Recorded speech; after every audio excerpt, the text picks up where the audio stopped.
Hey, salut à toi et bienvenue à la cuisine de Clément. Aujourd'hui, suite de mon calendrier de l'Avent de Noël, on va faire ensemble un poulet en crapaudine.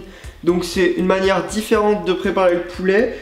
Normalement, on sert de la bûche, un chapon si on est beaucoup à Noël, mais pour les petits réveillons, je trouve que ça peut très bien aller un bon petit poulet fermier. Pour cette recette, il va te falloir un poulet d'environ 1,2 kg, une butternut, 1 kg de pommes de terre, 50 g de beurre, de l'eau, du sel, du poivre et 2 cuillères à soupe de miel. La première étape de notre recette, on va s'occuper de notre poulet. Donc la manière crapaudine, c'est une manière un peu spécifique de préparer le poulet.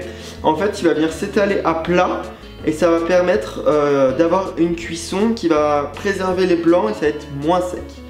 Donc le principe, c'est de couper à l'intérieur le long de la colonne vertébrale que vous voyez là.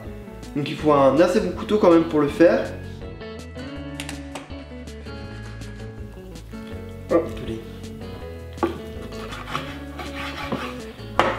Parfait. Donc on se retrouve avec ça.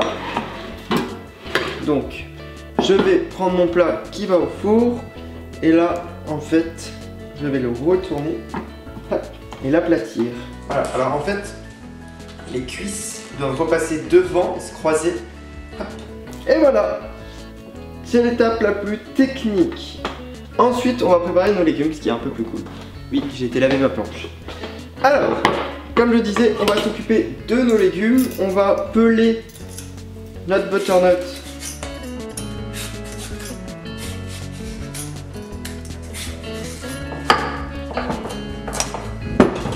Surtout, on n'oublie pas de retirer les graines.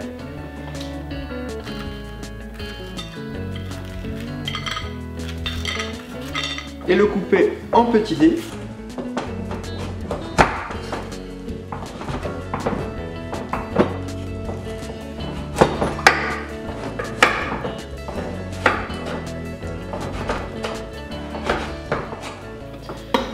Et hop, je vais les disposer un peu autour du poulet.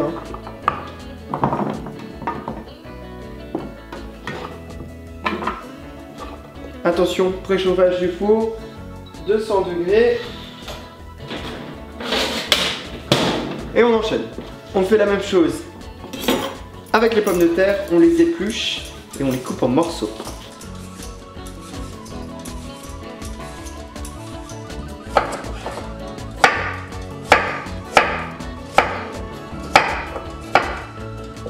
Pareil, je l'ajoute avec le poulet et les butternuts. Ensuite, oh c'est joli, un joli cadre. Je prends mon beurre fondu, je rajoute mon miel dedans. Et là, je badigeonne le poulet avec mon mélange. Et le reste, je le verse dans mes pommes de terre et mon butternut. Tac. Je rajoute tout petit peu de fond d'eau partout. Et on n'oublie pas le sel et le poivre. On y va.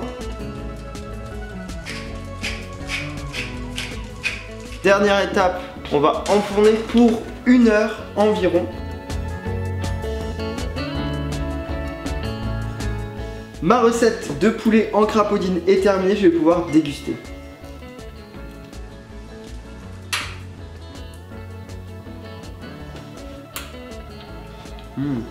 Oh, trop bon. Merci à tous d'avoir suivi cette recette de la cuisine de Clément. Tu peux liker si ça t'a plu, tu peux même t'abonner. Mon Twitter, mon Facebook et mon Instagram, c'est dans la barre d'infos comme la recette. Très bonne journée et à demain.